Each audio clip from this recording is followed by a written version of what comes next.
في الكتاب بيقول كده في مزمور 98: اهتفي للرب يا كل الأرض، اهتفوا ورنموا وغنوا، رنموا للرب بعود وصوت نشيد، بالأبواق وصوت السور اهتفوا قدام الملك الرب. المزمور ده بيقول اهتفي يا كل الأرض.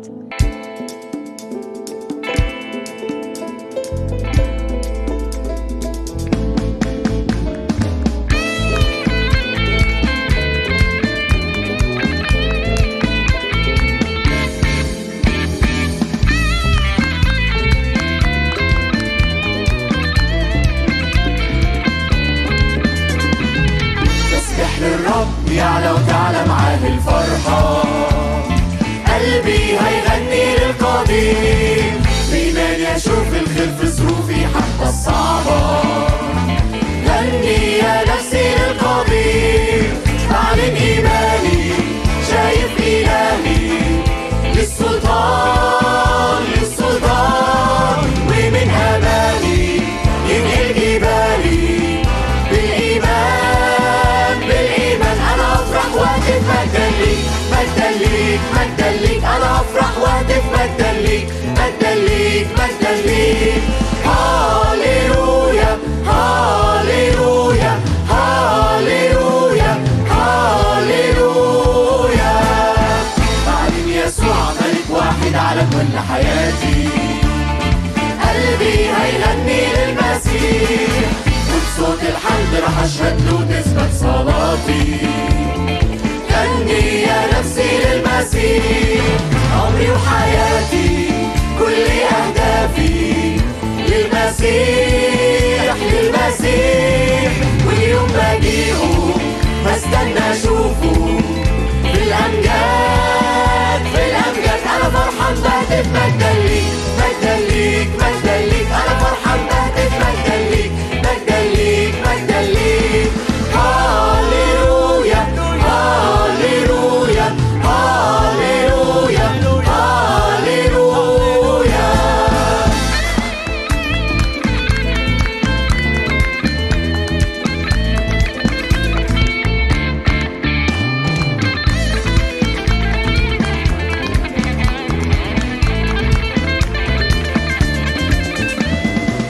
أنا فرحان بهتف مجدا ليك أنا فرحان بهتف مجدا ليك هاليلويا هاليلويا هاليلويا هاليلويا.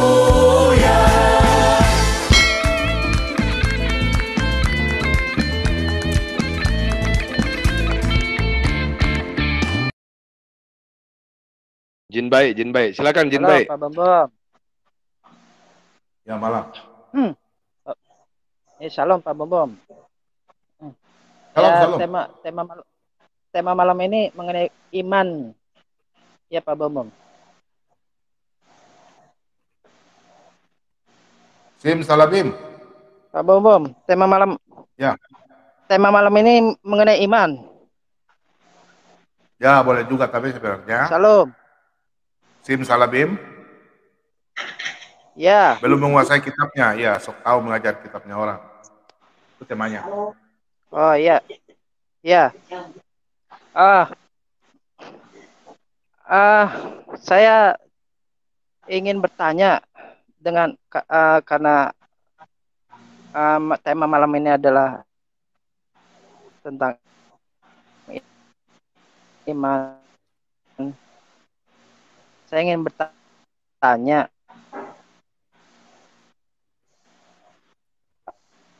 Silakan Pak, silakan.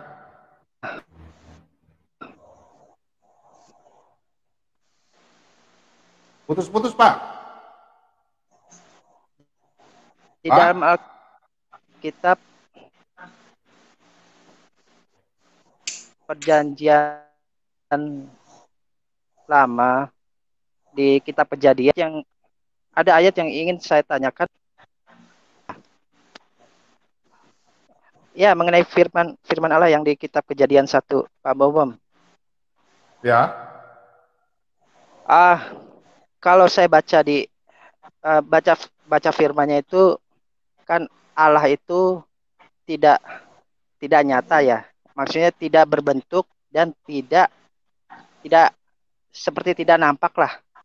Tapi kenapa di ayat ini mengatakan berfirmanlah Allah, baiklah kita menjadikan manusia menurut gambar dan rupa kita.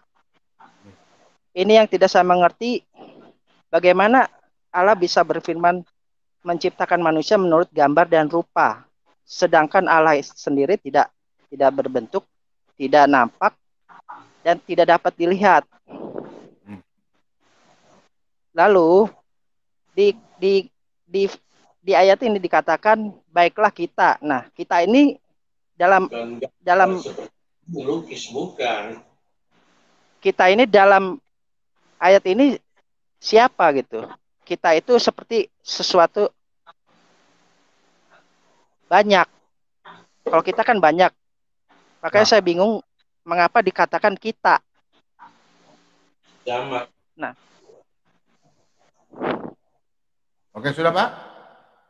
Ya, itu saja Pak Bobom. Bagaimana ayat ini bisa muncul seperti itu firman-Nya, padahal Allah sendiri yang berfirman. Oke. Ya, udah Pak? Silakan Pak Bobom. Ya. Silakan teman-teman yang mau jawab, silakan. Ada yang mau jawab teman-teman? Ya Pak, saya coba jawab ya supaya ya Pak Bom. Jadi begini, itu kan sudah dikatakan sebenarnya dijelaskan di kitab Wahyu juga, dia adalah yang awal dan yang akhir. Ketika dia berfirman di Kejadian 1, itu sebenarnya bukannya di surga itu kan ada namanya keilahian, ada ya sidang ilahi ya. Di situ adalah Allah sendiri, kemudian malaikat-malaikatnya, dan juga firman-Nya. Sebetulnya firman itu yang kemudian turun menjadi manusia, ya sudah ada bersama-sama dengan Allah, dengan rohnya, sementara sebelum dunia dijadikan. Jadi mereka memang sudah ada di situ. Nah, dalam bentuk firman. Kemudian ketika dikatakan marilah kita menciptakan manusia serupa dan segambar kita, itu artinya luas. Ya, jadi artinya luas, termasuk bahwa di situ Allah mau menyatakan bahwa Allah itu berwujud manusia. Fisiknya atau bentuknya manusia yang kemudian diejawantahkan, dijadikan di Yohanes 1 ayat 1. Ya, ada pada mulanya firman. Itu sebenarnya Yohanes 1, Kejadian 1 dengan Yohanes 1 ayat 1 itu berhubungan erat. Nggak bisa dilepaskan. Nah, itulah makanya dia menyebutkan kita. Kita itu adalah firman sang firman itu, karena apa? Yang menciptakan dunia dengan isinya di Kejadian 1 ya, dan seterusnya, itu adalah firman. Makanya berfirmanlah Allah. Berfirmanlah Allah. Jadi berfirmanlah Allah, jadilah terang. Berfirmanlah Allah, jadilah. Jadi yang melaksanakan dan yang melakukan penciptaan itu firman itu. Yang firman itu yang tidak bisa terlepas dari Allah itu sendiri. Jadi ketika menjadikan manusia segambar dan serupa, itu artinya luas, termasuk wujudnya dan juga termasuk rohaninya atau rohnya. Jadi sama, makanya ketika manusia itu jatuh dalam dosa, kemudian memakan buah dari pohon pengetahuan yang baik dan yang jahat, dan baik dan buruk, ketika itulah manusia jatuh dalam dosa dan Allah sendiri, YHWH sendiri, Bapa sendiri yang mengatakan bahwa jangan sampai manusia memakan lagi buah kehidupan. Karena apa? Ketika sudah dalam dosa, manusia itu tidak lagi boleh, karena sudah terpisah dari Allah, sudah terpisah dari patronnya yang diciptakan segambar dan serupa, itu sudah terpisah secara jasmani maupun rohani. Makanya ketika Adam diusir dengan Hawa diusir dari Taman Eden, disitulah pohon kehidupan itu dijaga oleh para malaikat dengan kerup-kerup apinya. Itu mungkin ya. Jadi menurut Pak Rainawa ini, Allah itu ada lebih dari satu, seperti kita. Enggak ada Allah lebih dari satu. Allah itu satu dan esa. Ya, Pak Jin Makanya Baik, apa Islam, Pak? Saya, saya kepercayaan, Pak. Islam. Kepercayaan. Oh, kepercayaan ya. Muslim ya. Oh, kepercayaan. Ya, biarlah Muslim atau bagaimana kita jelaskan aja. Oke. Emang ada Jadi jadi jin baik. Ini. Jadi jin baik ini itu sebentar saya jelaskan. Iya. Allah itu tidak pernah ada tiga.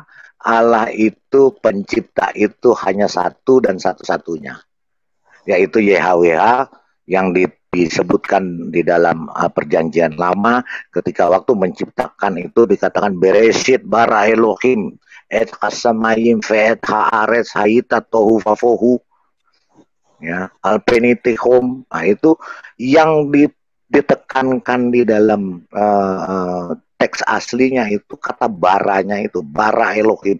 Itulah bara, itulah awal. Karena hanya ada satu kata bara di dalam Alkitab, hanya satu-satunya di Kejadian 1 itu. Iya, saya Jadi, ngerti. Saya mengerti. bara itu. Kalau dikatakan Allah itu satu, tapi mengapa ayat ini mengatakan ada kata kita? Itu yang tidak sama. Ya itu tadi saya jelaskan. Itu yang kita jelaskan, itu namanya sidang ilahi. Jadi Allah itu bersama rohnya, bersama firmannya, dan bersama para malaikatnya mengadakan sidang ilahi untuk menciptakan manusia. Segambar dan serupa. Segambar dan serupa itu luas artinya, baik segambar dan serupa secara kodratnya, secara fisiknya, dan secara rohnya. Yaitu di Yohanes 1 ayat 1, pada mulanya firman itu bersama-sama dengan Allah, dan firman itu adalah Allah sendiri. Jadi ketika di Kejadian 1 itu menceritakan ketika penciptaan alam semesta dan manusia dengan segala isinya, di Yohanes 1 ayat 1 menceritakan bahwa Allah itu turun melalui firman-Nya, yang mengutus firman-Nya menjadi manusia dan menjadi daging. Itu menunjukkan bahwa itulah serupa dan segambarnya itu. Silakan ada yang mau tambah. Oke, sebentar ya, sebentar. Iya. Jadi kalau dibaca baik-baik ya, coba kita baca ke baik-baik ya.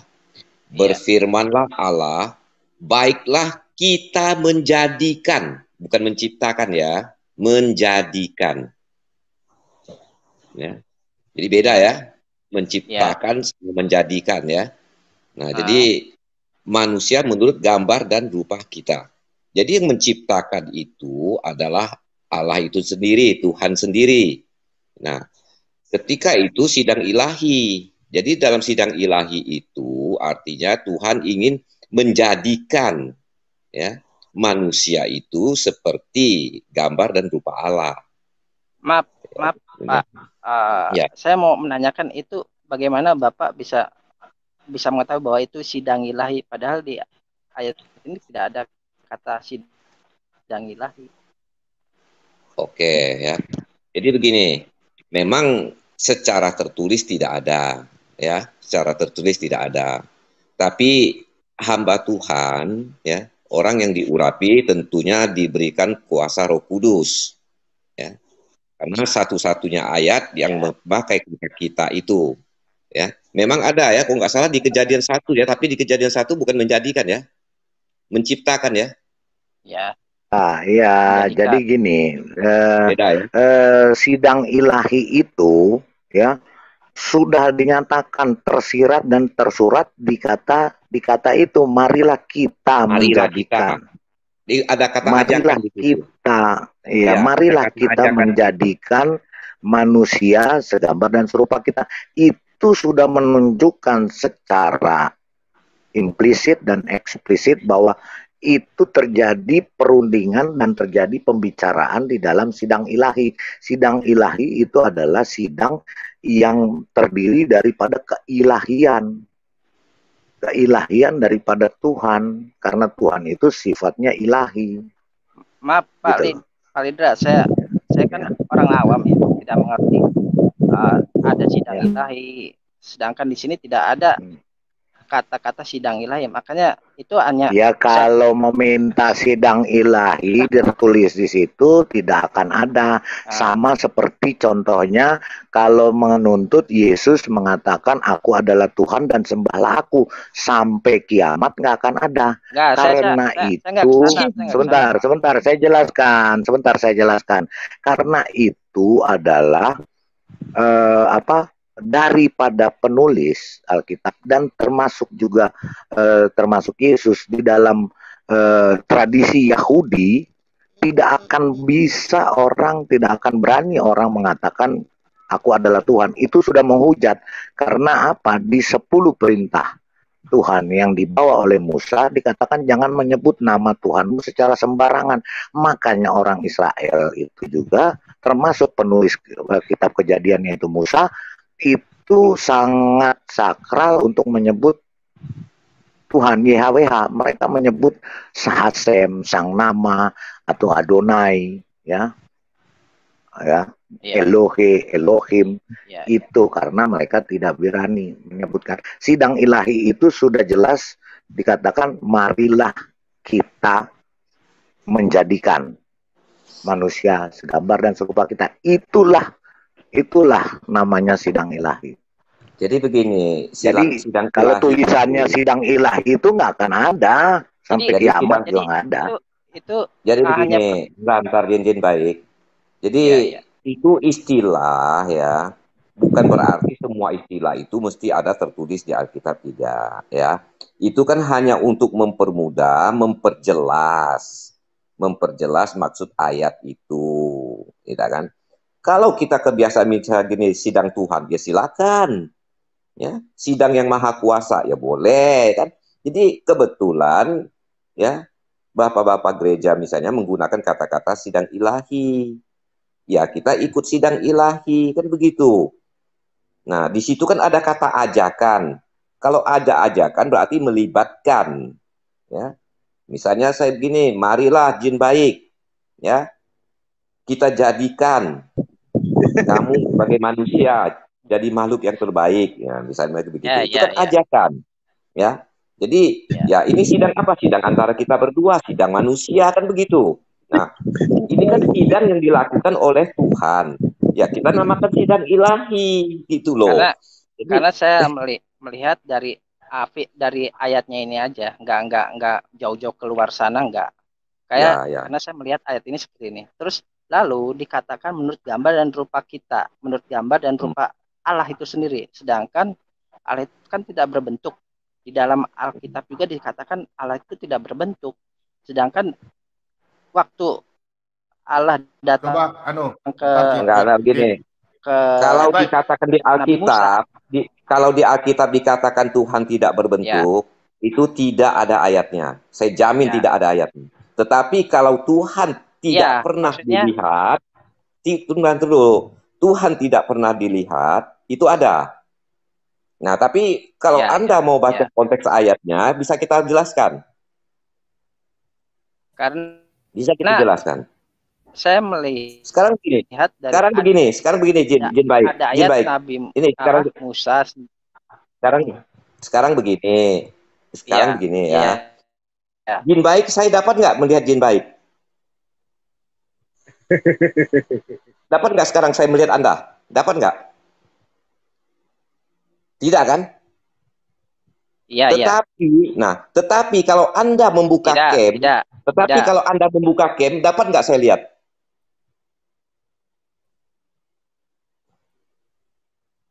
Dapat nggak? Kalau Tidak. Anda menyatakan diri Anda dengan membuka camp, dapat nggak saya melihat Anda?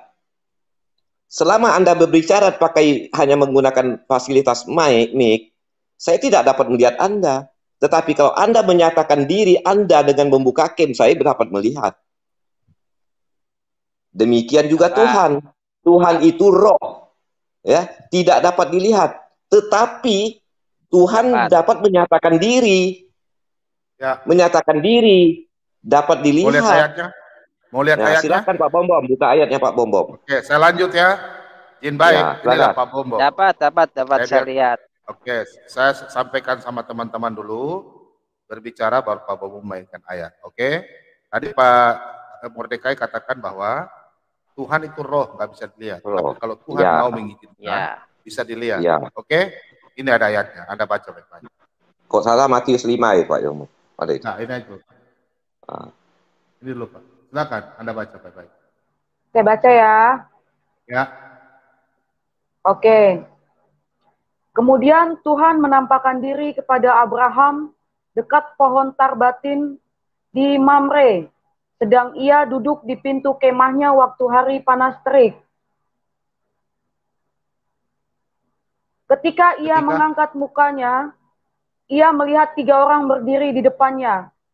Sesudah dilihatnya mereka, ia berlari dari pintu kemahnya menyongsong mereka. Lalu sujudlah ia sampai ke tanah. Sudah Pak? Kalau Tuhan mau menunjukkan diri? Pak?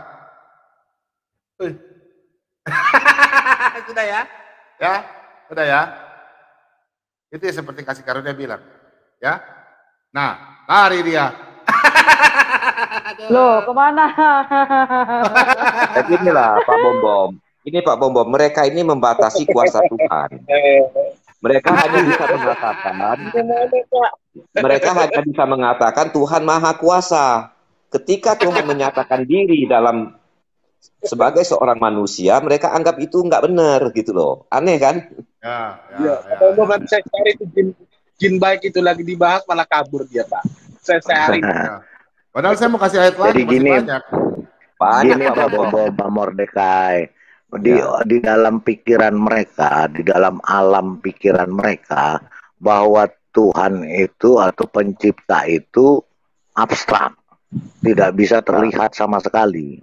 Memang betul. Mereka menciptakan sebenarnya mereka menciptakan imajinasi Tuhan mereka. Iya.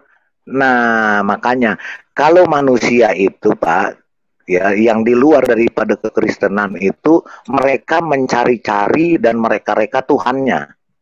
Iya, berdasarkan tapi kalau di mereka. Iya, kalau di kekristenan kita sudah diajarkan bahwa bukan kita yang mencari-cari dan mereka-reka Tuhan, tapi Tuhan yang mencari kita dan Tuhan yang menampakkan, menunjukkan itulah sayalah Tuhan dan membuktikan bahwa saya ada, bukan abstrak. Amin, amin. Gitu. Karena memang Pak Jadi, benar, karena memang waktu perjumpaan saya juga dengan Tuhan Yesus, wajahnya bersinar, tetapi wujud rohnya ada. Itu, jadi jangan disalah artikan. Wajahnya tidak terlihat sangat terang, tetapi dia dalam rupa roh, wujudnya bisa terlihat sama seperti kita. Makanya kita diciptakan serupa dengan dia, segambar serupa dengan dia. Gitu loh. Lah kalau mereka serupa dengan siapa? Nanti kalau kita tanya balik, gimana? Iya, betul. Sekarang siapa yang bisa melihat rohnya? Siapa yang bisa melihat roh manusia? Kan tidak ada.